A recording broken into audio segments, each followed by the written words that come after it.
Gusto mo ba, mare, ng masarap na merienda? At the same time, pwede mo pa tong ibenta, mare. At kung interesado kang malaman, let's go, jump to the video. Hi mga mare! Ayan, for today's video, gagawa tayo na pizza roll. Pizza roll. Bread roll. Kasi bread yung gagamitin natin. Ayan. So, ayan, bago ang lahat, papakita ko muna sa inyo kung ano ang mga sangkap na gagamitin natin. So, ayan, meron tayo ditong bread. Natural. 3 sila. Ayan. Ang dami, diba? Wala kang pake. Charot lang. So, meron naman tayo ditong malaking bread crumbs. Crumbs. So, ayan, meron din tayo ditong bread.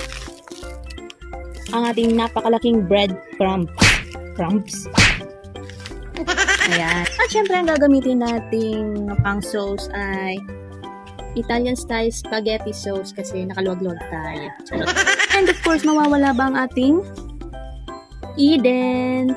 Para syempre, cheesy.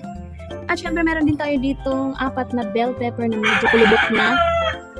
And last but not the least, itlog. Kukul ka dyan.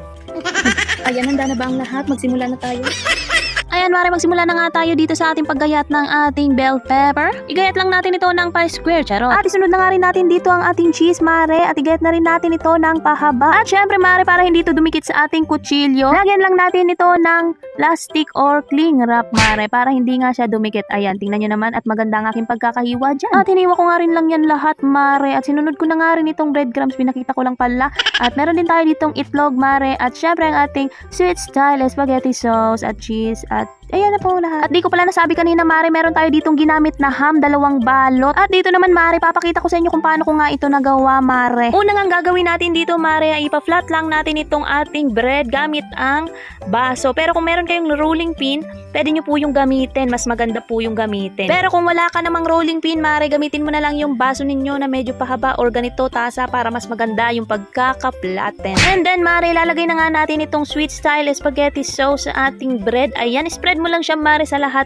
para lasang-lasa talaga. At syempre, lalagyan na rin natin ito ng cheese. Damihan mo na, mare, para mas masarap, mas cheese. And syempre, mare, lalagay na rin natin dito ang ating ham. Ayan. At ang ating bell pepper. Ayan. 3 ang nilagay ko dyan, mare. At syempre, i-roll na natin ito ng paganito. Pagkakaganyan na nga yung itsura niyan, mare, pwede na natin yang ilubog sa ating itlog. Ayan. I-coat mo lang yan, mare, para dumikit lahat ng ating breadcrumbs. Ayan. Pagkatapos nga niyan, mare, ilalagay na natin yan sa ating breadcrumbs at ipagulong-gulong mo na yan, mare. Masarap nga to, mare. Kung hindi nyo pa natatry, itry nyo na, mare. Panghanda nyo sa Pasko dahil palapit na nga ang Pasko. I-coated mo lang yan lahat, mare, and then tapos na. Dahil nga meron tayong pa-order. Charot. Birthday kasi nga ng kapatid ko, mare. At eto, gagawa na lang tayo neto kasi wala naman tayong pangregalo. Pero syempre, mare, sulit naman to dahil mas masarap naman talaga to ng aking ginawa. Charot. So, yun lang naman for today's video. Bye-bye.